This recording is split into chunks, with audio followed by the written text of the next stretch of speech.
Hello everyone, welcome to my YouTube channel, The Story Couch. Some people believe if two souls are meant to be together, nothing can separate them, not time, not distance, not even fate itself. But sometimes life takes the longest road before bringing two hearts home. This is the story of Clara, a woman who believed her first love had forgotten her forever. Until one rainy afternoon, 47 unopened letters changed everything. 22-year-old Clara lived in a peaceful mountain town called Ashwood. It was a place where everyone knew each other's name, where autumn painted every tree gold, and where the first snowfall was celebrated like a holiday. Some childhood there had always been one person beside Clara, Noha. They studied together, laughed together, dreamed together. Neither of them ever confessed their feelings because somehow they believed there would always be another tomorrow. One autumn evening, Noha received a job offer in another city. It was the opportunity he had waited years for. Standing beside the old railway station, he looked at Clara.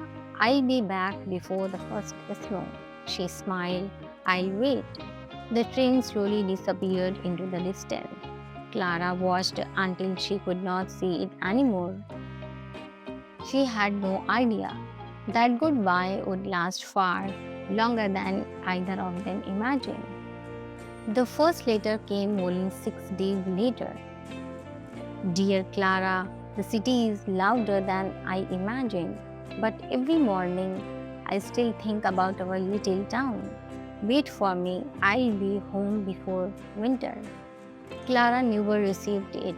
A second letter arrived, then a third, then another every month. Noah continued writing. He described the places he visited, the flowers he wished she could see, the little cafe that reminded him of her smile. Every letter ended with the same sentence, "I am coming home." But back in Ashwood, weeks became months, months became years. No calls, no letters, no Noha. People slowly became whispering. He probably forget her. He started a new life. You should move on. Clara tried not to believe them until one winter the first snow fell and Noah never came. Years passed. Every autumn, Clara still found herself looking toward the old railway station. Not because she believed Noah would return, but because hope is often the last thing to leave the human heart. Her parents watched her silently. One evening, her father gently placed a cup of tea beside her. "You can't keep waiting forever." She lowered her eyes. "I know."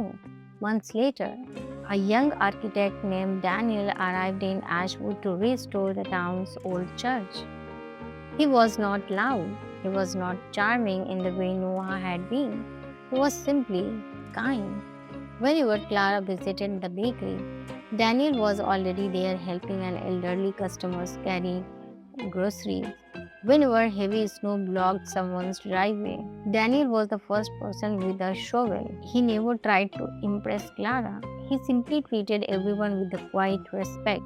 Slowly, the town began encouraging Clara to give life another chance.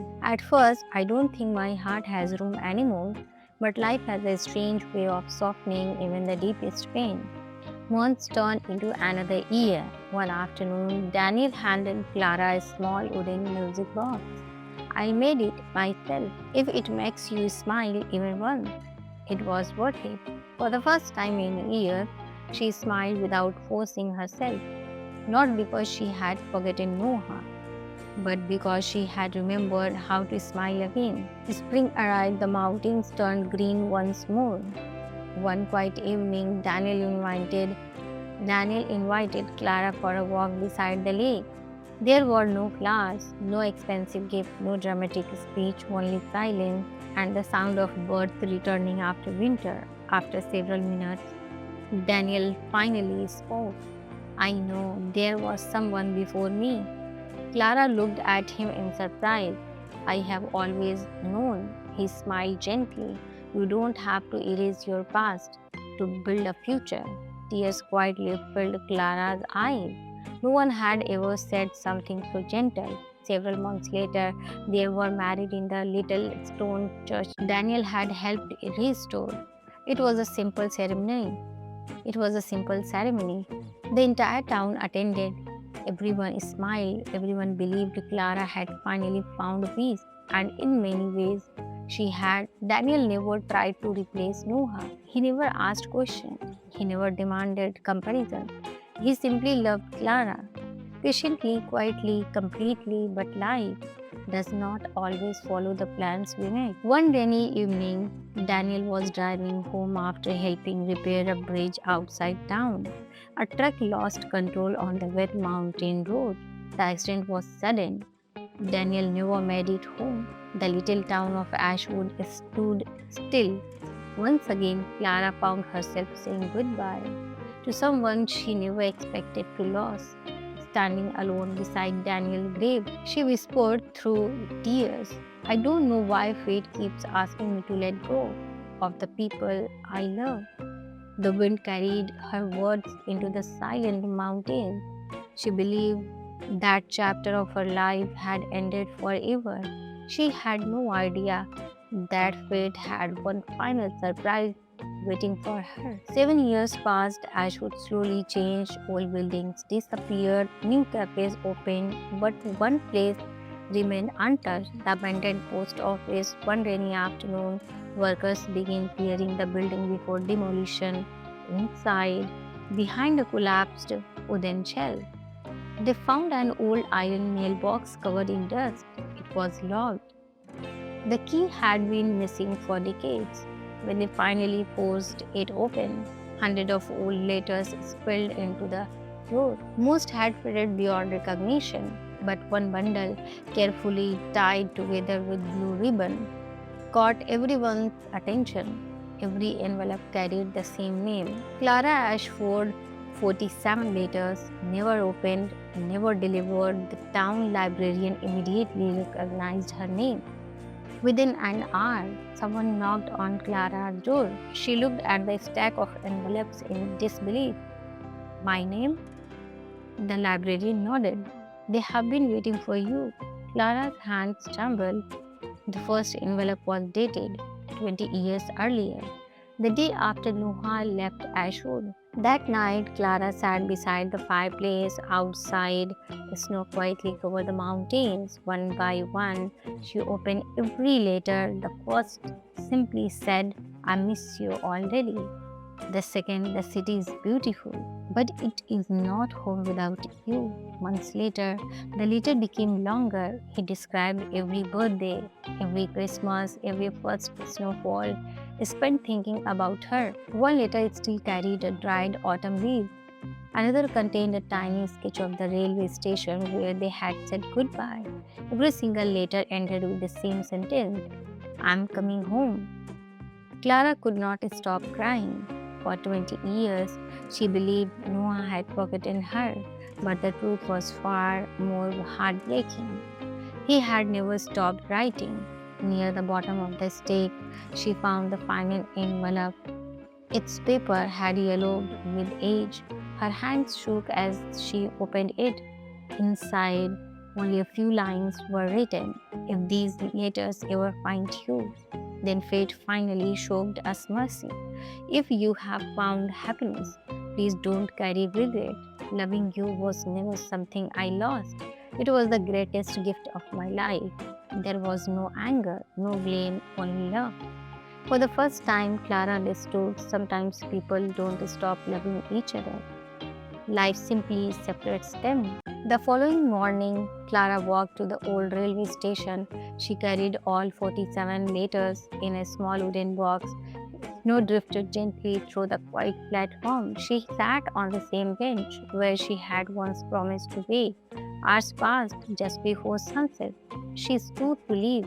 Then a train slowly came to a stop. Passengers stepped onto the platform. Families reunited, children laughed, and then one man remained standing near the train door. His hair had turned silver. Small lines marked the corners of his eyes, but those familiar blue eyes had never changed Noah for a long moment. Neither of them moved, no dramatic music, no running, only silence. Finally, Noah smiled. I guess I'm a little late. Clara laughed through tears. You have always been terrible with timing. He noticed the wooden box in her hands. You received them. You received them. She nodded. I read every single one. Noah looked toward the mountain. I almost stopped writing. But every time I tried, I imagined you reading one someday. Clara gently placed the wooden box onto his hands. I think they belong to both of us. Snow continued falling. Neither of them spoke again. They simply began walking together through the quiet state of Ashwood, not to relive the past, not to replace it, but to discover what life still had waiting for them. Sometimes love does not arrive at the right moment. Sometimes it survives long enough to create a new one. Life does not always give us the ending we plan. Sometimes it asks us to wait, to heal, to lose, and to grow. But if love is real, it does not disappear with time. It lives quietly in memories, in promise, and sometimes in 47 unopened letters.